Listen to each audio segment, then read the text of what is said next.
Muchas gracias. El momento del análisis. Hemos invitado precisamente a un analista político muy destacado, muy joven él. Se trata de Allen Quisbert, quien permanentemente realiza contactos con televisión universitaria. Allen, ¿cómo estás? Muy buenos días. Bienvenido a esta madrugada. ¿Cómo estás, Sandro? Muy buenos días. Tampoco está madrugada, pero amerita el comentario por el clima y bueno. Exactamente, te decía por el clima porque sigue oscuro. Seguimos aquí, están las 7 de la mañana y todavía está clareando, ¿no? Sí, el clima se ve oscuro, pese a que está nublado, despejado, hay una intención de que parece un poquito tipo 5:30, 6 de la mañana. Bueno, muchas gracias. Vamos al grano directamente. Los últimos hechos acontecidos con el tema del Banco Fácil, la vinculación de algunas élites cruceñas, han destapado un montón de irregularidades.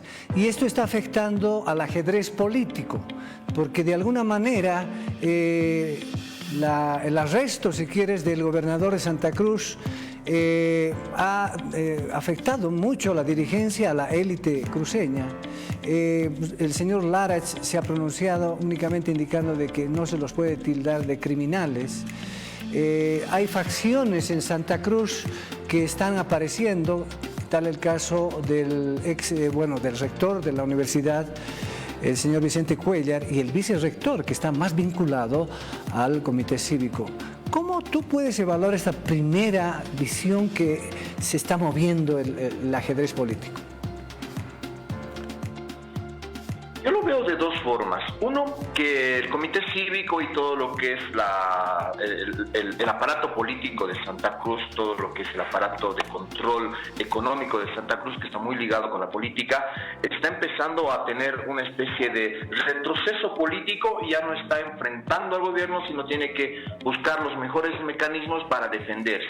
Ya el año pasado, mejor dicho, el año pasado con el paro de los 36 días, han quedado, por así decirlo, en la orfandad política, porque ya los sectores sociales no han apoyado con la misma contundencia que paros anteriores, ya el gobierno no les ha mirado con la misma importancia que paros anteriores, por consecuencia su forma de cuestionar o de interpelar al gobierno ha empezado a tener flaquezas.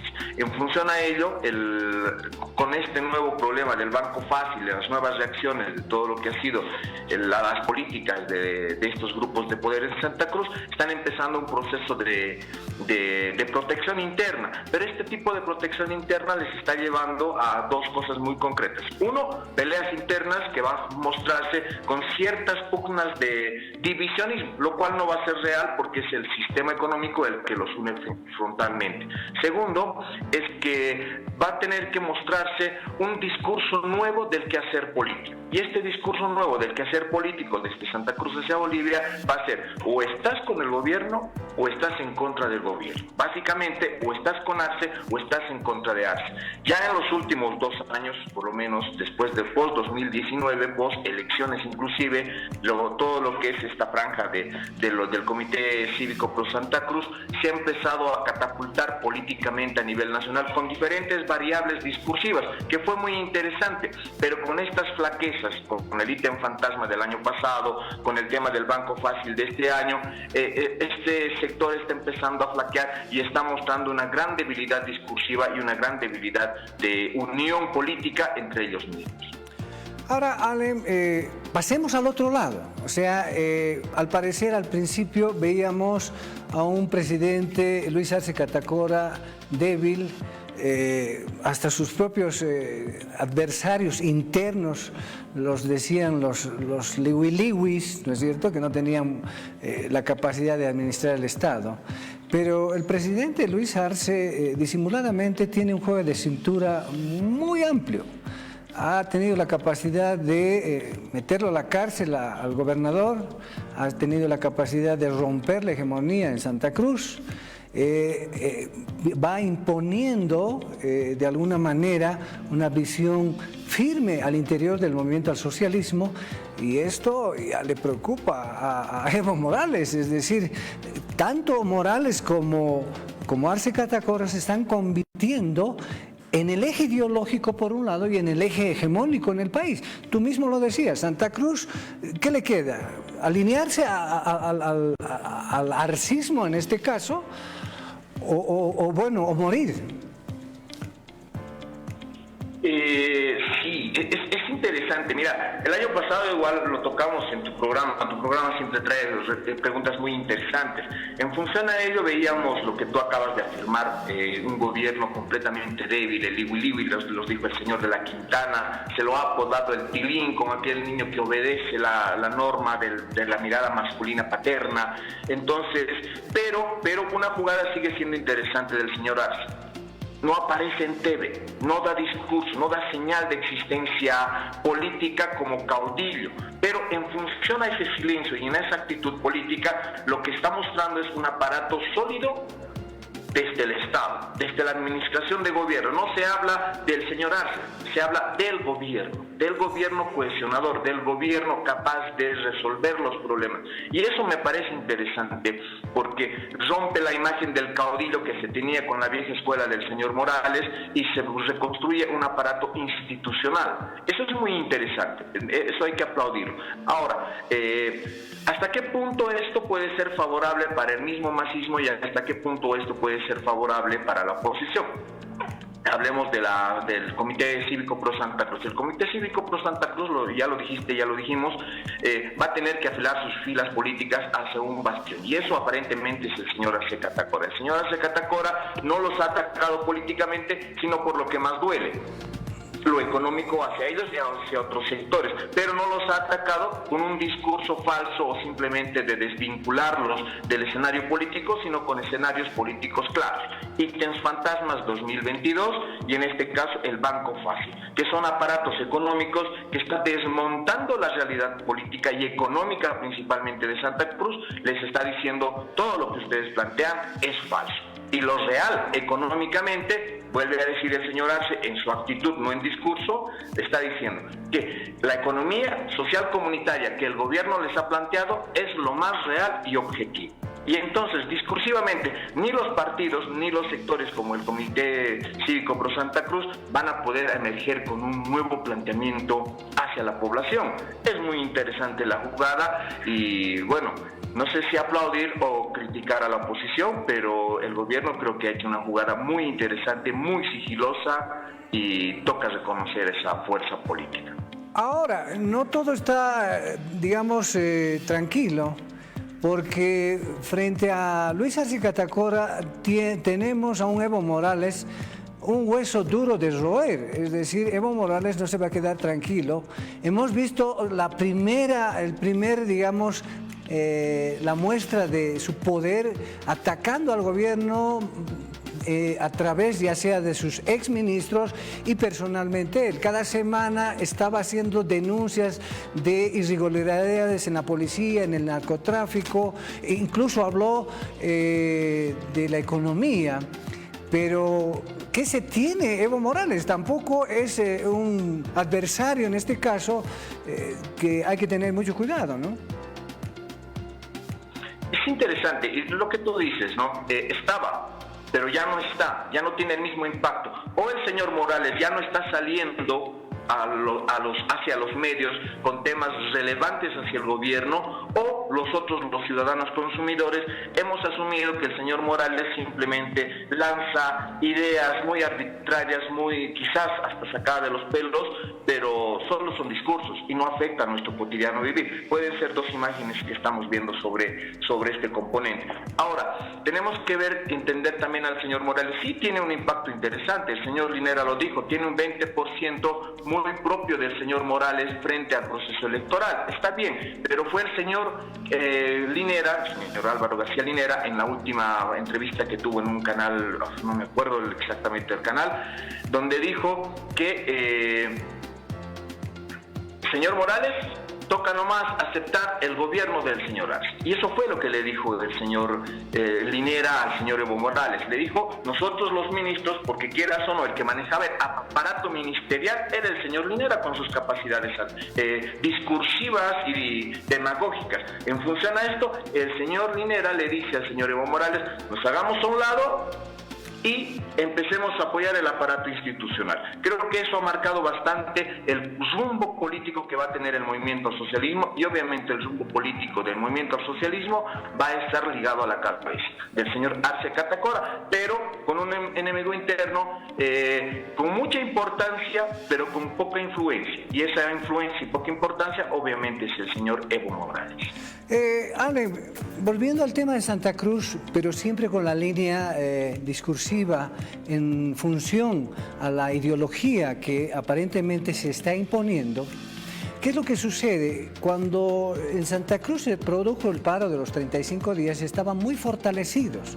Había una visión muy fuerte de la Santa Cruz que crece, que progresa, una visión, si quieres, liberal, donde decían, bueno, tenemos que establecer una nueva línea de una relación entre el Estado y Santa Cruz, bajo esa premisa liberal de progreso, de crecimiento de la empresa privada.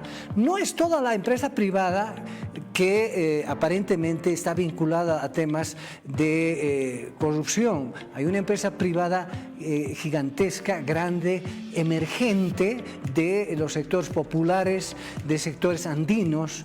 Y fíjate, en La Paz se presenta un discurso muy fuerte, andinocéntrico, si quieres. Lo que tú acabas de decir es muy importante. Santa Cruz debe girar y adaptarse al modelo que tiene vigencia hoy en día, al modelo económico, a la visión cultural, a esa visión andinocéntrica, si quieres, o tiene que persistir en esa línea liberal.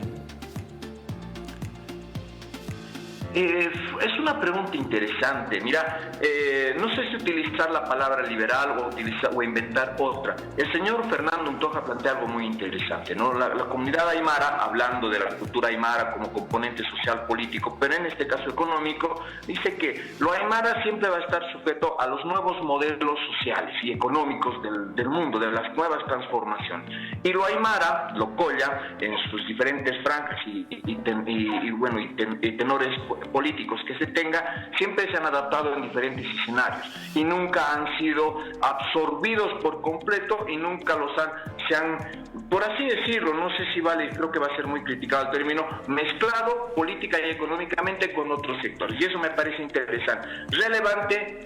Por supuesto, pero sin embargo son temas que hay que estudiar. Mira, ¿qué es lo que nos está planteando todo este nuevo escenario de los últimos 3 meses? Hubo un diputado que hace unas 2-3 semanas atrás dijo que su fortuna, un diputado suplente, dijo que su fortuna, que era de millones y millones de bolivianos y de dólares con cuentas internacionales, lo había logrado gracias a que él se dedicaba al contrabando de autos chutos.